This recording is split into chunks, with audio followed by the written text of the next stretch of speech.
It is time for the royal appointment. From last week, subject line, trouble down under. Charles's prostate procedure was only 9 months ago. Too soon, royal appointment.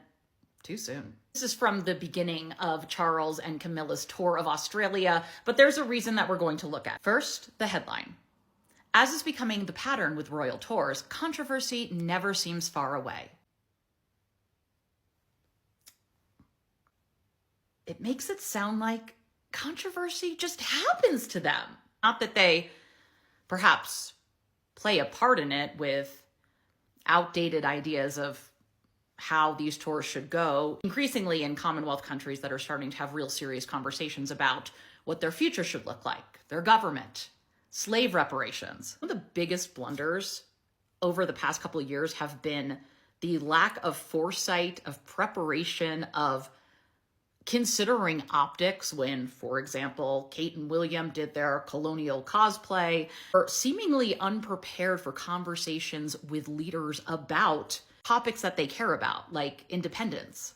Speaking of independence, the author of this piece brushes off calls for an independent Australia as, quote, small-scale protests and rumbling republicanism. As for the whole slave reparations, she puts that on the UK government and says they're off the table for the UK government, so obviously Charles is not going to wade into it because the firm is apolitical when it suits them to be. But in this case, I feel like they could talk about it because it's their wealth too. We've learned from the incredible reporting from the Guardian series, The Cost of the Crown, that the royal family has very much profited off of the treaties that permitted the selling of enslaved peoples. I think the least someone could do in this situation is have conversations and listen to what reparations would look like in this case. For that whole thing, are you ready for the pivot? As is becoming the pattern of royal tours in recent years, outside controversy never seems far away.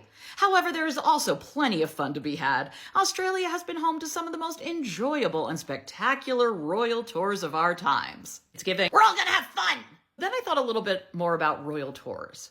What is the point of them? Is the point to have fun? Is the point to highlight causes close to you, or to hear the concerns of the Commonwealth? Which made me think of another royal appointment. This one was from August when King Charles visited Southampton. The Sussexes were on tour in Colombia, which famously they did not invite the British media to tag along, which the royal appointment took issue with. Quote, sometimes a picture speaks 1,000 words, but sometimes the best way for working royals, former working royals, and those they hope to help is to just speak. The idea being because the media will cover it. So back to the current tour, what have you been highlighting? And how about the people of Australia? Have you been fairly and accurately highlighting the hopes and concerns of various groups in Australia? Or have you been busy writing what feels like state-sponsored propaganda, dismissing the calls for any sort of challenge to the monarchy's right to Australia over the question of reparations? Have you really been accurately reporting on that? How has the reporting done anything but help strengthen the image of the monarchy to certain groups of people? How does the reporting do anything but reassure a certain subset of people who want to make sure that quote unquote wokeism isn't invading their British royal family? It's an absolute dereliction of duty the way the firm is reported on. I don't care if you support the monarchy or not. They should be reported on properly and ethically. We are going to get a little more into the reporting and some other weird stuff on my next video, which will include this week's royal appointment, so stay tuned.